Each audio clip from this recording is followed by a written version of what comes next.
Hello friends, ഇന്നത്തെ ചെമ്പനീർ പൂവിൻ്റെ കഥ പറയുകയാണേ. ഇന്നത്തെ ചെമ്പനീർ പൂവിൽ ചന്ദ്രമതി വർഷയുടെ അമ്മ മുല്ലമാല മേടിച്ചു കൊണ്ടുപോയി എൻ്റെ ദേഷ്യത്തിൽ ഇങ്ങനെ എന്താ പറയുക, കൂട്ടിലടച്ച കിളിയെ പോലെ ഇങ്ങനെ അങ്ങോട്ടും ഇങ്ങോട്ടും ഇങ്ങനെ നടക്കുന്ന സമയത്ത് എങ്ങനെയെങ്കിലും അവളുടെ പൂക്കട ഒന്ന് പൊളിക്കണം, ഇതിനൊരു നിവർത്തിയില്ല, ഇവളെന്നെ നാണം കെടുത്തി അടങ്ങും എന്നൊക്കെ പറയണ ചന്ദ്രമതി ഇങ്ങനെ തനിയെ. അപ്പോൾ ശ്രുതി എന്താ ആൻറ്റി എന്ത് പറ്റിയെന്ന് ചോദിക്കുകയാണ്.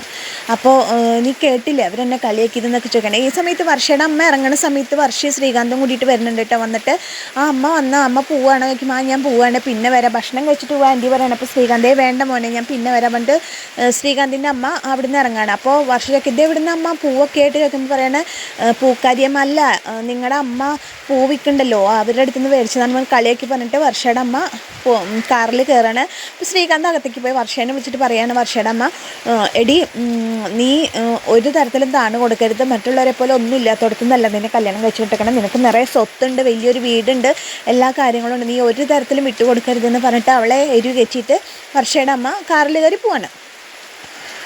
കാറിൽ കയറിപ്പോയി വർഷയും ശ്രീകാന്തും കൂടി അകത്തേക്ക് വന്നിട്ട് ചന്ദ്രമതിയോട് പറയുന്നുണ്ട്, അമ്മ പൂ കൊടുത്ത വർഷയുടെ അമ്മയ്ക്ക് ഇതൊക്കെയുമ്പോൾ വർഷ ചോദിക്കാൻ ആൻറ്റി രേവതി ചേച്ചി സഹായിക്കാൻ തീരുമാനിച്ചോ, നല്ല കാര്യമായിട്ട് ഒന്നീ രേവതി ചേച്ചിയുടെ പൂക്കടയിൽ പോയിരുന്ന ആൻറ്റിക്ക് പൂ വിൽക്കാലോ എന്നൊക്കെ പറഞ്ഞിട്ട് വർഷ അകത്തേക്ക് കയറിപ്പോണു.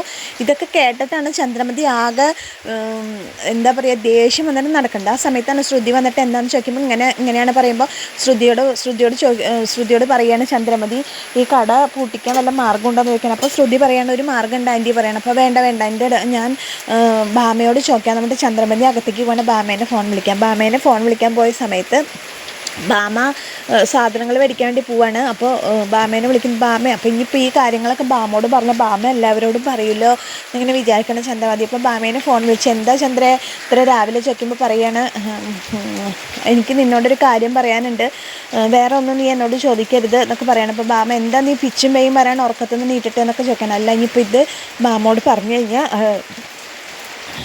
ഭാമയോട് പറഞ്ഞു കഴിഞ്ഞാൽ ഭാമ ഇത് മുഴുവൻ കൊളുത്തില്ല, ഒന്നുമില്ല, ഞാൻ നിന്നെ വിളിച്ചിട്ടുമില്ല ഒന്നും പറഞ്ഞിട്ടുമില്ല എന്ന് പറഞ്ഞിട്ട് ചന്ദ്രമതി ഫോൺ വെക്കുന്നു. ഈ സമയത്ത് ഭാമ ആലോചിക്കണം, ഈശ്വര ഇനി വിവരം എനിക്കൊരു സമാധാനമില്ല പറഞ്ഞിട്ട് ഭാമ ശ്രുതിനെ ഫോൺ വിളിച്ചിട്ട് ശ്രുതിയോട് ചോദിക്കണം എന്താ ഉണ്ടായി ചോദിക്കുമ്പോൾ ശ്രുതി നടന്ന സംഭവങ്ങളെല്ലാം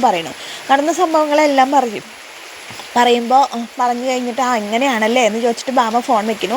ആ സമയത്ത് ചന്ദ്രമതി കയറി വന്ന് ശ്രുതിയോട് ചോദിക്കണം, നീ ആരോടെ സംസാരിച്ചിട്ടുണ്ടായിരുന്നു? ഞാൻ ഭാമ ആൻറ്റിയോടാണ് പറഞ്ഞത്, നീ ഭാമയോടെല്ലാം പറഞ്ഞു ചോദിക്കണം. അപ്പോൾ ഞാനെല്ലാം പറഞ്ഞു, നീ എന്ത് പണി ചെയ്ത് അവൾ ഇനി എന്നെ കളിയാക്കി കൊല്ലും, അവൾക്ക് ഇനി വിളിക്കുമ്പോൾ തന്നെ പറയാൻ സമയം ഉണ്ടാവുള്ളൂ എന്നൊക്കെ പറഞ്ഞ് ചന്ദ്രമതി ടെൻഷൻ അടിക്കുകയാണ്. അപ്പോൾ ശ്രുതി പറയണം, ഒരു ആൻറ്റി ഒരു കാര്യമുണ്ട്, നമുക്ക് ആ കട പൊളിപ്പിക്കൊരു മാർഗ്ഗമുണ്ട്, എന്താ ഐഡിയ ചോദിക്കുമ്പോൾ പറയണേ, കോർപ്പറേഷൻകാരുടെ ലൈസൻസ് ഇല്ലാതെ കട നടത്താൻ പറ്റില്ല, ഒരിക്കലും കോർപ്പറേഷൻകാർ റോഡ് സൈഡിൽ ഇങ്ങനെ ഒരു കട അനുവദിക്കില്ല, അതുകൊണ്ട് നമുക്ക് കോർപ്പറേഷനിൽ പരാതി കൊടുത്ത് അവർ വന്ന് കട പൊളിച്ചു കൊണ്ടേക്കോളം പറയണം. അങ്ങനെ ചന്ദ്രമതി ശ്രുതിയും കൂടി കോർപ്പറേഷനിലേക്ക് വിളിച്ചു പറയുന്നു. പിന്നെ കോർപ്പറേഷൻകാർ വന്ന് കട പൊളിക്കുന്ന ഭാഗങ്ങളാണ് കാണിക്കുന്നത്.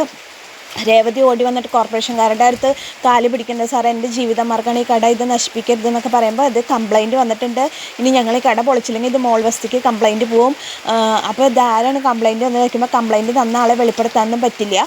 അപ്പോൾ രേവതി പറയുന്നത്, ഒരിക്കലും ഒരാൾക്ക് ഉപകാരമില്ലാത്ത സാധനങ്ങൾ, ഒരാൾക്ക് ശല്യമില്ലാത്ത സാധനങ്ങളാണല്ലോ സാർ, പൂവല്ലേ അന്നന്ന് എടുക്കണ പൂവ് എൻ്റെ അന്നന്ന് വിറ്റുകൊണ്ട് ഞാൻ ഇതുകൊണ്ട് ഉപജീവനം കഴിക്കുന്ന ഒരാളാണ്, വേറൊരു ജോലി എനിക്കറിയില്ല സാർ, എന്നെ രക്ഷിക്കണം എന്നൊക്കെ പറഞ്ഞ് രേവതി പൊട്ടിക്കറിഞ്ഞവരുടെ കാലൊക്കെ പിടിക്കുന്നുണ്ട്. പക്ഷേ അവർ കട പൊളിച്ചു കൊണ്ടുപോകുന്ന സമയത്ത് രവീന്ദ്രനോട് രേവതി പറഞ്ഞു, അച്ഛാ ഒന്ന് സംസാരിക്കുക, അച്ഛനും രവീന്ദ്രനെ സംസാരിക്കുന്നുണ്ട്. പക്ഷേ അവരത് കേൾക്കുന്നില്ല. അവർ ആ കട പൊളിച്ചു കൊണ്ടുപോകുന്നുള്ള തീരുമാനത്തോട് കൂടിയിട്ട് ആ കട മുഴുവൻ പൊളിച്ച് ചന്ദ്രമതി ഫ്ലവേഴ്സ് പൊളിച്ചു കൊണ്ടുപോകുന്ന ഭാഗമാണ് ഇന്നത്തെ എപ്പിസോഡിൽ നമ്മൾ കാണുന്നത്. ഭയങ്കര സങ്കടം വരും, രേവതിയുടെ പൊട്ടിക്കരച്ചിലാണ് നമ്മളതിൽ കാണുന്നത്. ശരിക്കും ഒരു നിസ്സഹായ ഒരു പെൺകുട്ടിയുടെ അവസ്ഥയാണ് നമ്മളതിൽ കാണുന്നത്.